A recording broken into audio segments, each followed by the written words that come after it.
Hello everyone, welcome back to my channel humanities.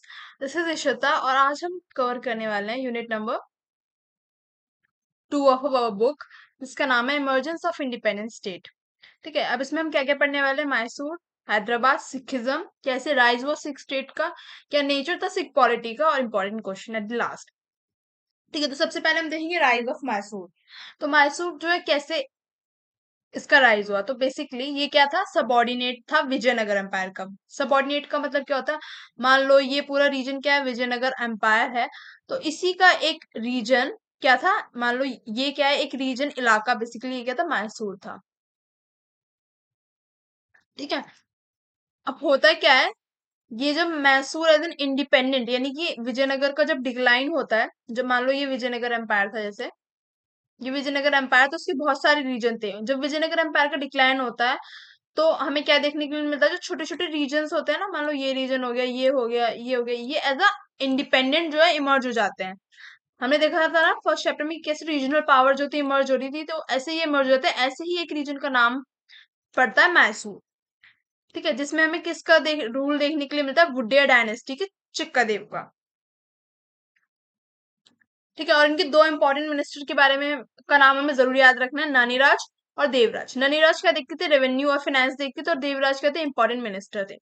अब important minister का हमें क्यों याद रखना? बिकॉज जो चिक्कदेव थे, उनके जितने भी पॉलिटिकल डिसीजन होते थे ना, उनमें इन दोनों का रोल बहुत ज्यादा इंपॉर्टेंट था। ठीक है, चिक्कदेवा ऐसे जो है मतलब नाम के रूलर थे, जो मेन जो इन्फ्लुएंस कर रहे थे, मेन जो rule political decision making power थी, वो किसके हाथ में थी? ननीराज और देवराज के हाथ में। ठीक है, नेक्स्ट हम देखेंगे कैसे आफ्टर चिक्कदेवर के बाद कौन इमर्ज हुआ as a powerful ruler of Mysore? Haidar Ali. अब हैदर अली का थोड़ा सा हम हिस्टोरिकल बैकग्राउंड जान लेते हैं। ये क्या थे? मिलिट्री कमांडर थे। ठीक है, रूलर के अंडर, मुगल रूलर के अंडर ये क्या थे? मिलिट्री कमांडर थे। फिर ये क्या हुए? As a powerful ruler emerge हुए क्योंकि इनकी मिलिट्री पे कमांड बहुत ज्यादा अच्छी थी। ठीक है, और ये किसके फादर थे? टीपू सुल्तान के। ठीक है, ये टीपू सुल्तान के फादर थे। अब हम देखेंगे कैसे जो है, हाँ, ये पावरफुल रूलर थे। और हैदराबाद मराठा देन कार्नेटिक से रेजिस्टेंस फेस करने को मिला। किसको? मैसूर को। रेजिस्टेंस फेस करने का क्या मतलब है? कि यहाँ से जो है ना कंटिन्यू जो है एक तरीके से कैप्चर करने के लिए वॉर हमें देखने के लिए मिला। यानी कि जो हैदराबाद के निजाम थे, ये जो मराठा थे, ठीक है, ये जो कार्नेटिक रीजन था, वो लोग क्या चाहते थे? मैसूर को अपने में मिलाना चाहते थे। इसलिए वो क्या कर रहे थे? बार बार जो है मैसूर पर अटैक कर रहे थे। ठीक है, अब हम देखेंगे क्या रोल रहा मिलिट्री का इन वॉर। 16th सेंचुरी में Vijayanagar was the first in South India to use fire arms. यहाँ पे स्पेलिंग मिस्टेक होगी, इसको ठीक कर लेना। आई एन, ये जो आई है डी के बाद आएगा। ठीक है, to use fire arms and establish control over local and other external power. यानी कि 16th सेंचुरी में विजयनगर वो पहला एम्पायर था जिसने क्या यूज किया था? Fire arms. फायर आर्म्स का मतलब जो गन वगैरह होती है ना, इनका यूज किया था। ठीक है, तो इससे पता चलता है कि उनकी आर्मी क्या थी? बहुत ज्यादा पावरफुल थी। लोकल चीफ्स जो थे मेनली पॉलीगार्ड्स, वहां के जो लोकल चीफ्स होते हैं उन्हें कहा क्या बोला जाता था? पॉलीगार्ड्स। वो क्या थे? Descendants of the hunter gatherer of the forest acquired military and local political leadership in the military service of the Vijayanagar empire. यानी कि ये जो पॉलीगार्ड्स थे, ये किसके डिसेंडेंट्स थे? यानी इनका क्या हिस्टोरिकल, ये हिस्टोरिकल बैकग्राउंड क्या था? ये क्या हुआ करते थे पहले के टाइम पे? हंटर गैदरर हुआ करते। तो एक तरीके से इनको जो टूल्स वगैरह जो चलाने आते थे पहले से, जो हंटर गैदरर होते थे वो क्या करते थे? शिकार करते थे, है ना? तो इनको क्या टूल्स वगैरह चलाने आते थे। तो इनका जो है एक अच्छा खासा इन्फ्लुएंस देखने के लिए मिला है पॉलिटिकल लीडरशिप में एट अ लोकल लेवल पे। ठीक है, और ये मिलिट्री सर्विस भी प्रोवाइड करते थे विजयनगर एम्पायर को। 18th सेंचुरी में जो कुछ पावरफुल फैक्टर्स हमें देखने के लिए मिला, वो क्या है? The control of revenue and tribute from agriculture on their land. यानी जो लोकल चीफ्स थे ये करते थे, रेवेन्यू रेवेन्यू जमा करके किसको देते थे? As a tribute, in form of tribute देते थे। किसको? रूलर को। Through the support of the priest of their temple of their own community. Temples कहते हैं सेंटर द ट्रेडिंग एक्टिविटीज का। यानी इनके पास क्या था? सपोर्ट था। ये जो लोकल चीज थे इनके पास किसका सपोर्ट था?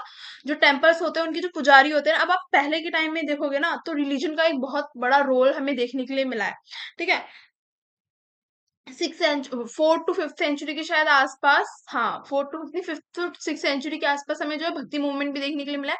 तो जब हम पुराने टाइम में देखेंगे तो भक्ति का बहुत ज्यादा रोल देखने के लिए मिलता है। इसलिए जो प्रीस्ट होते हैं ना, वो भी एक तरीके से बहुत ज्यादा इंपॉर्टेंट रोल प्ले करते हैं in politics of any empire. ठीक है। और टेम्पल क्या होते हैं, सेंटर भी होते हैं ट्रेडिंग एक्टिविटीज का। ठीक है। तो चिक्कदेव जो राजा थे, उन्होंने क्या काम किया, मिलिटराइजेशन, मिलिट्री कैपेसिटी को इंक्रीज किया, increase revenue collection by state. उन्होंने क्या किया, अपनी मिलिट्री जो थी उसको स्ट्रांग बनाया, कैसे, रेवेन्यू इंक्रीज करके स्टेट का, यानी कि ये जो रेवेन्यू, जो लोकल चीफ्स थे, ये जो रेवेन्यू देते थे, इसको क्या किया उन्होंने, बढ़ाया। और उस रेवेन्यू को उन्होंने कहा यूज किया, अपनी मिलिट्री को स्ट्रांग बनाने में। ठीक है। Haidar Ali option of large territories to ambitious warriors. He refused to give them independence. Tipu Sultan's subjugation of polyarchs rented out the land to private individual. देखो अब इसमें बेसिकली मैंने शॉर्ट शॉर्ट में लिख रखा है जिससे मैं आपको एक्सप्लेन कर पाऊँ। ठीक है। हैदर अली, अब जब हम चिक्कदेवी राजा के बाद देखेंगे, हैदर अली ने मिलिट्री क्या किया, हैदर अली ने क्या किया, बड़े बड़े जो टेरिटरी थी ना उनको ऑक्शन कर दिया एम्बिशियस वॉरियर। एम्बिशियस वॉरियर मतलब जो मिलिट्री में पावरफुल जो वॉरियर्स होते थे ना, उनको क्या कर दिया, लास्ट टेरिटरी दे दी गवर्न करने के लिए, कि आप इस पे लास्ट आप गवर्न करो, और यहाँ से जो है रेवेन्यू, रेवेन्यू जो है क्रिएट करो, और किसको दो, जो रूलर है, जैसे हैदर अली उस टाइम पे रूलर थे तो स्टेट को जमा करो। ठीक है। यानी जिस भी रीजन में, जिस भी रूलर का रूल है, उसको आप क्या करो, रेवेन्यू दो। बस उन्हें क्या मिल जाएगा, पॉलिटिकली जो है कंट्रोल मिल जाएगा उस टेरिटरी का, जो भी हैदर अली ने दी थी। ठीक है। He refuse to give them independence. और उन्होंने एक चीज जो है, एक चीज के लिए मना कर दिया, जो कि एक स्मार्ट भी प्ले था, कि उन्होंने क्या किया, इंडिपेंडेंस देने के लिए उन्हें मना कर दिया, क्योंकि अगर वो किसी भी टेरिटरी को ऑक्शन कर रहे हैं और उसपे अगर वो फुल्ली इंडिपेंडेंस दे देंगे, तो वो क्या करेंगे, एट द एंड वो वॉरियर क्या करेंगे, जो रूलर है उसी के अगेंस्ट क्या कर देंगे, वॉर कर देंगे, और पूरी टेरिटरी को ही वो क्या कर लेंगे, कैप्चर कर लेंगे। तो इसलिए उन्हें इंडिपेंडेंस नहीं दी जाती थी। अब टीपू सुल्तान के टाइम पे देखोगे तो टीपू सुल्तान ने क्या किया, सब्जुएशन मतलब होता है हटा देना। जो पॉलीगार्ड्स थे ना, इनको हटा ही दिया था, इनकी पावर जो है बिल्कुल छीन ली थी, उनको रिमूव भी कर दिया था। और जो लैंड था ना, जैसे पॉलीगार्ड से क्या काम था, वो रेवेन्यू ही तो क्रिएट करके स्टेट को दे रहे थे, तो जो लैंड था उसको क्या कर दिया था, रेंट कर दिया था टू प्राइवेट इंडिविजुअल। जैसे कि उस टाइम पे जो है, टीपू सुल्तान के टाइम पे फ्रेंच कंपनी भी आ गई थी इन इंडिया ट्रेड करने के लिए, और ब्रिटेन से भी जो है ब्रिटिशर्स आ रहे थे इन इंडिया ट्रेड करने के लिए। तो फ्रेंच जो कंपनी थी, उनको रेंट आउट कर दिया था लैंड, कि अब आप क्या करो, रेवेन्यू क्रिएट करके स्टेट को दो। फ्रेंच जो सोल्जर्स थे वो recruited and use for training troops, यानी जो इसके बदले क्या किया गया, इसके बदले फ्रेंच ने क्या किया, जो फ्रेंच कंपनी थी उसने क्या किया, अपने सोल्जर्स दिए टू टीपू सुल्तान, की अब आप इनको आप कहीं पे भी जो मतलब रिक्रूट कर सकते हो, और अपनी ट्रूप्स जो है, यानी जो अपनी मिलिट्री है उसको ट्रेनिंग करने के लिए भी यूज कर सकते हो। ठीक है। नेक्स्ट हम देखेंगे एडमिनिस्ट्रेशन। एडमिनिस्ट्रेशन क्या था, तो 18 डिपार्टमेंट हमें देखने के लिए मिलते हैं, फ्रॉम मिलिट्री से लेके रेवेन्यू तक। ठीक है। टॉप ऑफिशियल्स के नाम है खांडेराव और वेनकटप्पा, मीर सादिक। ठीक है। ये टॉप जो ऑफिशियल्स थे। फिनेंशियल रिसोर्सेज क्या थे, रेवेन्यू फ्रॉम लैंड और रेवेन्यू फ्रॉम ट्रेड। यानी पहला क्या था, रेवेन्यू फ्रॉम लैंड, दूसरा था रेवेन्यू फ्रॉम ट्रेड। हम एक एक करके देखेंगे कि रेवेन्यू फ्रॉम लैंड, लैंड से क्या रेवेन्यू आ रहा था और ट्रेड से क्या रेवेन्यू आ रहा था। तो पहले हम देखेंगे लैंड से। ठीक है। लैंड डिवाइड था कैटेगरीज में, यानी कि लैंड को भी कैटेगरीज में डिवाइड किया हुआ था। और तो हम देखेंगे लैंड, लैंड को क्या किया गया था, डिफरेंट कैटेगरीज में क्या किया गया था, डिवाइड किया गया था। ठीक है। पहला है इजारा। इजारा उस लैंड को कहते थे जहां पे जो रेंट है वो फिक्स था। ठीक है। जहां पे रेंट फिक्स है, यानी कि 20% या 30% या 40% जो है, आपको इतना परसेंट क्या रेंट देना, ये फिक्स रहेगा, उसको चेंज नहीं करते थे।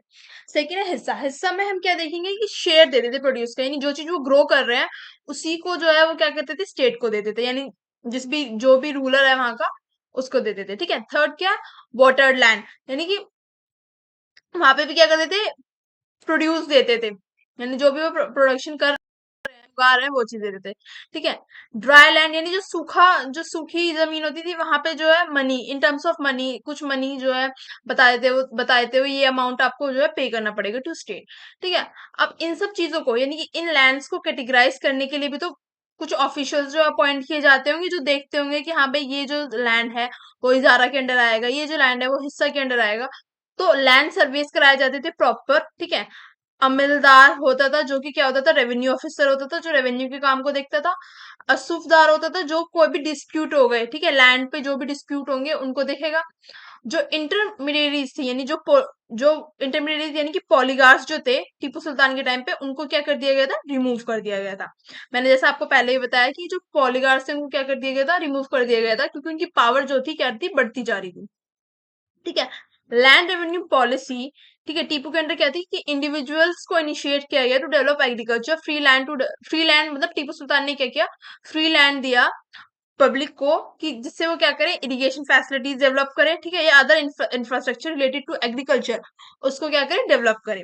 ठीक है। जागीर सिस्टम था ऑन दी अदर हैंड, जो कि agriculture produce was force by of custom shared by entire village, यानी कि देखो जागीर सिस्टम में क्या होता है ना, बेसिकली लैंड जो है, जो रूलर होता है ना, वो लैंड अपना दे देता है। ठीक है। लैंड को क्या करेगा, वो किसी भी पर्टिकुलर जो इम्पोर्टेंट नहीं, जो एक तरीके से मतलब जिनका इन्फ्लुएंस बहुत ज्यादा है ना गांव में, जैसे जो लोकल चीफ्स होता है उनको दे देता था, और कहता था कि अब आपको क्या करना है, जागीर देनी है इस लैंड की। ये जागीर नहीं, जागीर का मतलब जो है यहाँ से रेवेन्यू क्रिएट करके आप किसको दोगे, स्टेट को।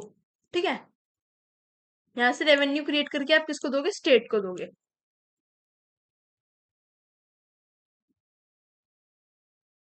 नेक्स्ट हम देखेंगे अब हैदराबाद।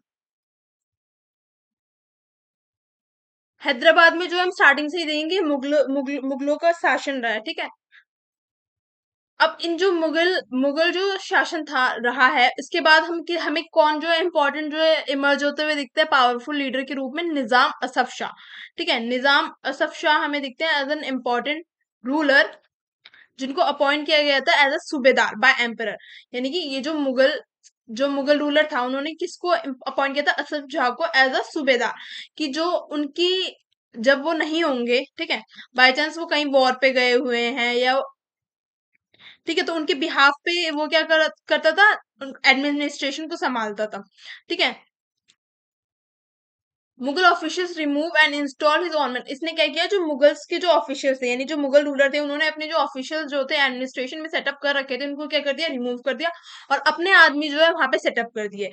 इसने ये भी एज्यूम कर लिया कि जो राइट होता है treaties, right to make treaties से यहाँ पे मतलब है, जैसे कि जो 18th सेंचुरी के टाइम पे मुगल रूलर्स क्या कर रहे थे, जो जैसे ब्रिटिशर्स आ रहे थे या जो फ्रेंच या डच कंपनीज आ रही थी, उनके साथ ट्रीटीज साइन कर रहे थे ट्रेड रिलेटेड। ठीक है। तो उस जो राइट टू मेक ट्रीटीज होता था, वो किसके हाथ में होता था, मुगल एम्परर के हाथ में होता था। तो इसने क्या किया, अपने ऑफिशियल्स को अपॉइंट कर दिया वहां पे, और क्या किया, राइट टू ट्रीटी को भी अपने हाथ में ले लिया। ठीक है। वॉर करने की पावर, कि हमें किस जो है कहाँ कौन सा एरिया जो है कैप्चर करना है, तो हमें वहां पे वॉर करना है, ये सब पावर्स क्या की अपने हाथ में ले ली। ठीक है। अब इसे रेजिस्टेंस कहाँ से मिला, जो हैदराबाद था वो कहाँ से रेजिस्टेंस फेस कर रहा था, एज यूजुअल मैसूर, जो अपने पड़ोसी जो रीजन से, वहां से मैसूर से, कार्नेटिक रीजन से और मराठास से। ठीक है। नेक्स्ट हम देखेंगे इनकी वारफेयर वॉरफेयर और आर्मी कैसी थी। ठीक है। जो निजाम थे मुल्क इस essentially follow a policy of जागीरदारी, holding the military commander and troops were try to the political system, यानी कि ये क्या करते थे, जागीरदारी होल्डिंग करते थे। जागीरदारी होल्डिंग का मतलब, जैसे मैंने आपको बताया कि एक जो लोकल चीफ होता था उसको क्या दे दी जाती थी, पावर दे दी जाती थी। तो ये जो लोकल चीफ होता था, ये क्या प्रोवाइड करता था ना, मिलिट्री प्रोवाइड करता था, यानी जो लोकल लोग थे उनसे क्या, जो मिलिट्री में जो मतलब ऑब्वियस सी बात है, सोल्जर्स की जरूरत पड़ती है वॉर करने के लिए, तो जो मिलिट्री कमांडर थे वो क्या करते थे,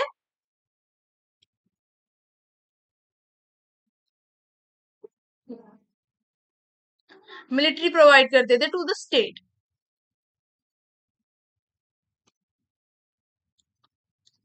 नेक्स्ट हम देखेंगे लैंड रेवेन्यू सिस्टम कैसा था इनका।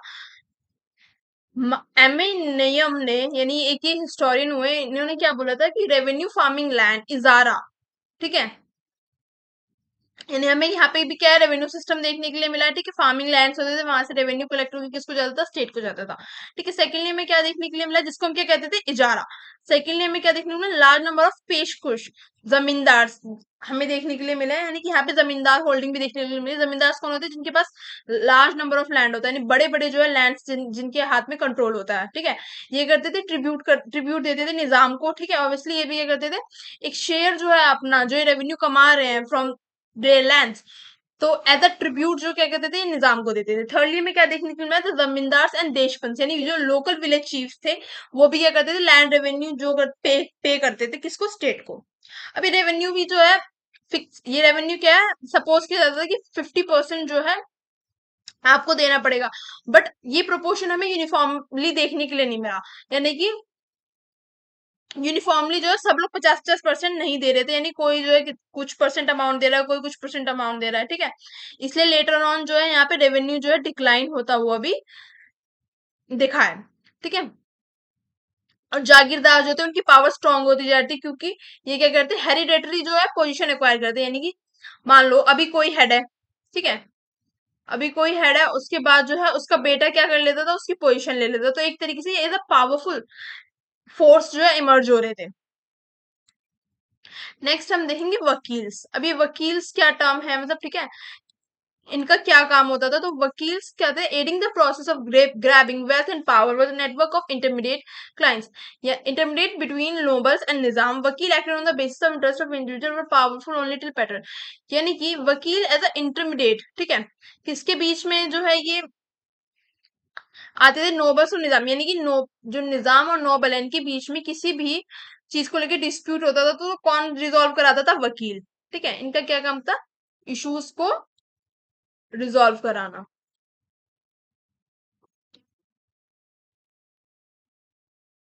बट इनकी जो पावर थी, कब तक ये पावरफुल थे, ओनली टिल पैटर्न, जब तक इन्हें जो है पैटर्न, पैटर्न मीन्स जब तक इन्हें असिस्टेंस यानी कि पैसा वगैरह दिया जा रहा है, तब तक इनकी जो पोस्ट थी वो क्या रहती थी, पावरफुल रहती थी, ठीक है। नोबल्स क्या होते हैं, वेल्दी पीपल, ठीक है, जिनके पास पैसा है, जमीन है, ठीक है, ये वो लोग। अब मान लो नोबल से निजाम के बीच में किसी भी चीज को लेकर डिस्प्यूट होगा, तो उसको कौन रिजोल्व कराता था, वकील। नेक्स्ट हम देखेंगे द लोकल चीफ्स का क्या रोल था। ये क्या करते थे, ट्रिब्यूट देते थे निजाम को, they were never fully integrated in Hyderabad, they did not follow the lifestyle of court, यानी कि ये कभी भी इंटीग्रेट नहीं हुए इन हैदराबाद, बिकॉज अब आप देखोगे लोकल लेवल पे जो चीफ थे ना, ये एज एन इंपॉर्टेंट फिगर क्या हो रहे थे, इमर्ज हो रहे थे, ठीक है।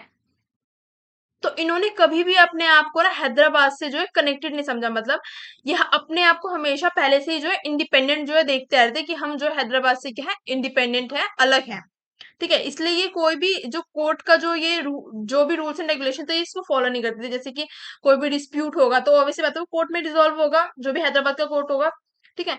तो उसके लिए हमें किसकी जरूरत पड़ेगी, वकील की। पर जो लोकल चीफ होते थे इन सब चीज को ऐसा कुछ मानते नहीं थे। फाइनेंशियल और मिलिट्री अगर हम देखें, तो हमें बैंकर्स, मिलिट्री कमांडर भी देखने के लिए मिले हैं, मनी लेंडर्स भी देखने के लिए मिले हैं, जो मनी लैंड करते थे लोगों को, ठीक है। और ये करते थे मिलिट्री एंड फाइनेंशियल सर्विसेज भी प्रोवाइड करते थे। अब इसमें इंपॉर्टेंट जो हमें ऑफिशियल देखने को मिला है, कौन, अग्रवाल और मारवाड़ी देखने के लिए मिले हैं, ठीक है। नेक्स्ट हम देखेंगे एडमिनिस्ट्रेशन कैसा था। तो यहाँ पे दीवान, दीवान करके एक ऑफिसर होता था, जो कि क्या करता था, कंडक्ट करता था डेली अफेयर्स, ठीक है। डेली जो अफेयर्स होंगे वो कौन देखता था, दीवान, किंगडम के, ठीक है। सबॉर्डिनेट ऑफिसर्स होता था, सबॉर्डिनेट ऑफिसर भी देखने के लिए मिले, ठीक है। दफदार, दफदार देखने को मिले हैं, जो क्या करते थे, रिकॉर्ड कीपर थे, यानी जो रिकॉर्ड मेंटेन करते थे एडमिनिस्ट्रेशन। यहाँ पे एक आर और आएगा, ठीक है, स्पेलिंग मिस्टेक है। सैलरीड ऑफर्स होते थे, जो कि रेवेन्यू देखते थे, कि कितना अमाउंट ऑफ रेवेन्यू किस लैंड से आना है, और रिकॉर्ड कीपिंग का काम किसका होता था, दफदार का होता था।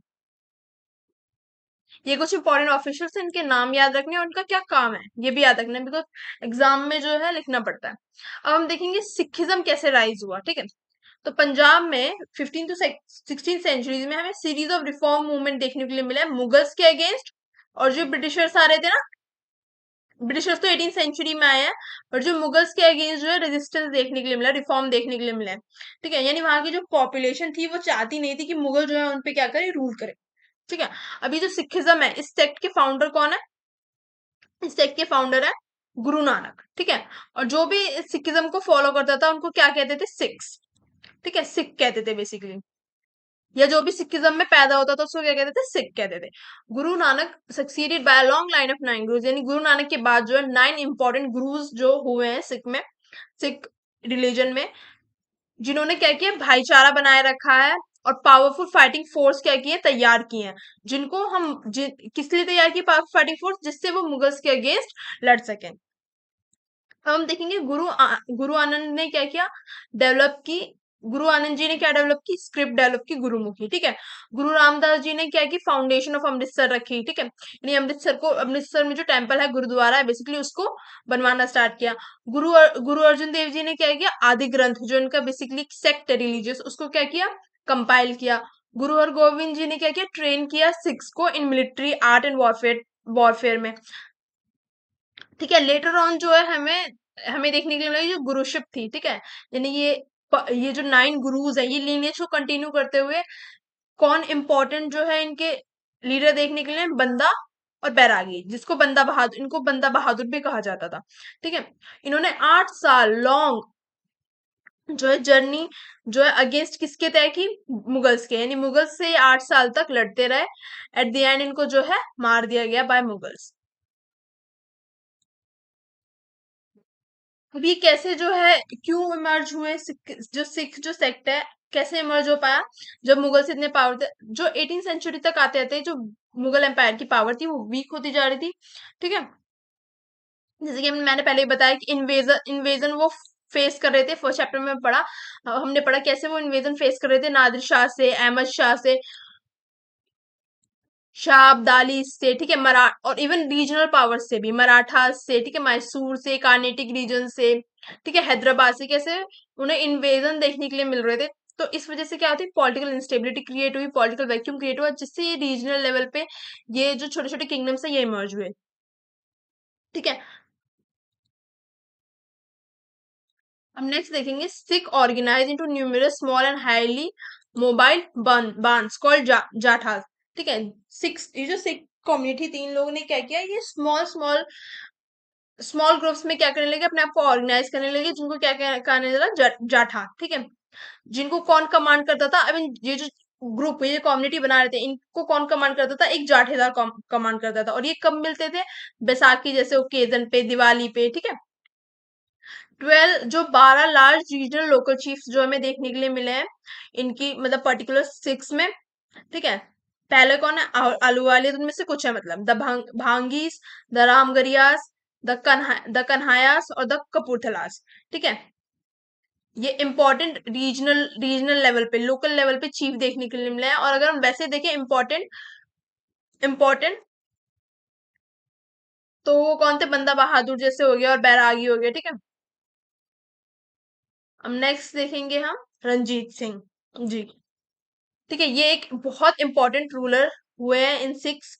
ठीक है, इनकी अर्ली लाइफ और कैसे, क्या इनकी अर्ली लाइफ थी, कैसे ये राइज हुए इन लेट 8th सेंचुरी। ठीक है, तो इनका बर्थ कहाँ पे हुआ था, Ranjit Singh was born in 1780 in Gujranwala, now in Pakistan, जो कि अभी कहाँ है, पाकिस्तान में, इनटू दी सुकरचकिया मिसल, यानी कि एक मिसल में ये बॉर्न हुए थे, जिसका मिसल का क्या नाम था, सुकरचकिया।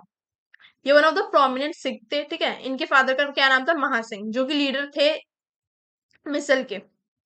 ठीक है, इस मिसल के लीडर कौन थे, पहले इनके फादर थे, उसके बाद जो है गद्दी जो थी इन्होंने संभाली, रंजीत सिंह जी ने। ठीक है, अब अर्ली लीडरशिप देखेंगे तो ये even at young age Ranjit Singh displayed remarkable courage and leadership qualities. ठीक है, इनमें बहुत ज्यादा जो थी साहस था और लीडरशिप क्वालिटीज थी। फॉलोइंग इस फादर डेथ, इनकी फादर की डेथ हो गई थी 1792 में। 12 साल की उम्र में ये क्या बन गए, हेड बन गए मिसल के। ठीक है, नेविगेटिंग अ फ्रेगमेंटेड पंजाब, फ्रेगमेंटेड मतलब बिखरा हुआ एक तरीके से, मतलब छोटे छोटे हिस्सों में बटा हुआ, इस पंजाब को क्या किया इन्होंने, यूनाइट किया। ठीक है, the latest 8th century Punjab was characterised by infighting among the Sikh misls and the contact constant threat of Afghan incursion, यानी अफगानीज का भी इन्हें थ्रेट था, अफगान क्या चाह रहे थे, इन्वेट, अफगान से भी इन्हें रेजिस्टेंस फेस करने को मिल रहा था, यानी अफगानीज भी क्या करते थे, इन्वेट कर रहे थे। Ranjit Singh astute lead navigate this complex political landscape, इन्होंने सबसे पहले क्या किया, लाहौर को कैप्चर किया। A pivotal movement in Ranjit Singh rise occur in 17, जब इन्होंने क्या किया, लाहौर को कैप्चर कर लिया, दिस स्ट्रेटेजिकली इंपॉर्टेंट सिटी, इन्होंने फिर क्या किया, लाहौर को क्या बना लिया, कैपिटल बना लिया। उसके बाद इन्होंने क्या किया, बहुत सारे रीजन को क्या किया, कॉन्सोलिडेट किया, यानी कि बहुत सारे रीजन से क्या किया, वॉर किए, और उनको क्या किया, अपने ही किंगडम में मर्ज किया। ठीक है, जिससे ये बहुत पावरफुल लीडर हमें इमर्ज होते हुए दिखे। One of the prominent leader of Sikh कौन थे, रंजीत सिंह। मतलब जितना हमारी बुक में दिया गया है उसके हिसाब से ऐसे तो बहुत सिक्स जो है हुए हैं, जिन्होंने बहुत अच्छे काम किए हैं, मतलब बहुत बड़े बड़े एम्पायर जो है बिल्ड किए हैं। अब इंपॉर्टेंट क्वेश्चन इससे क्या हमें देखने के लिए मिलता है, पहला है, फर्स्ट है, compare and contrast the Mysore and Hyderabad. ठीक है, यानी कि मैसूर कैसे इमर्ज हुआ और हैदराबाद कैसे इमर्ज हुआ। ठीक है, जैसे मैंने आपको समझाया। ठीक है, तो उनका क्या कंपैरिजन करना है कि कैसे मैसूर इमर्ज हुआ, उसमें कौन रूलर थे, हैदराबाद कैसे इमर्ज हुआ, उसमें जो निजाम का रोल था। ठीक है, ये बताना है।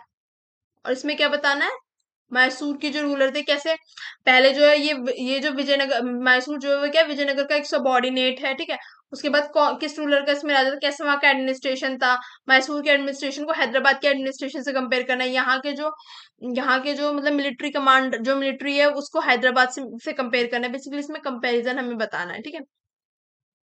सेकेंड है हमारा discuss the rights of six state, ठीक है। सिक्स जैसे कि ये पूरा जो मैंने बताया ये पूरा लिखना पड़ेगा इसमें, सिखिज्म पूरा स्टार्टिंग से लेके पूरा ये तीनों स्लाइड्स।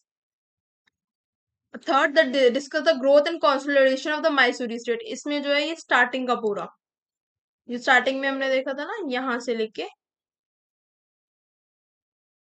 ये रोल क्या था वॉर एंड मिलिट्री में, ये कैसे राइज हुआ मैसूर, ये पूरा, ठीक है। कौन कौन जो रूलर थे, पहले कौन था उसके बाद कौन था, एडमिनिस्ट्रेशन कैसा था, लैंड कैसा था, हैदराबाद में भी ये जो पूरा ना कि इनकी आर्मी कैसी थी, लैंड रेवेन्यू सिस्टम क्या था, जो सेकंड वाला क्वेश्चन है, कंपैरिजन करना है कि यहाँ पे लोकल चीफ कौन होते थे, वहां पे कौन होते थे, ये कंपैरिजन बताना है, ठीक है। ये तीन इंपॉर्टेंट क्वेश्चन इस चैप्टर से बनते हैं, इससे ज्यादा जो है इग्नू में तो नहीं पूछा जाता है, ठीक है। ये तीनों जो है हमें क्या करना है, आप एक बार खुद से लिख के देखना, आपने खुद से notes banana.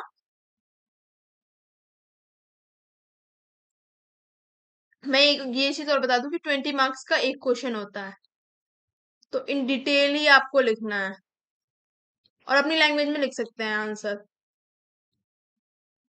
Thank you for the lecture. Do like, share, and subscribe my channel.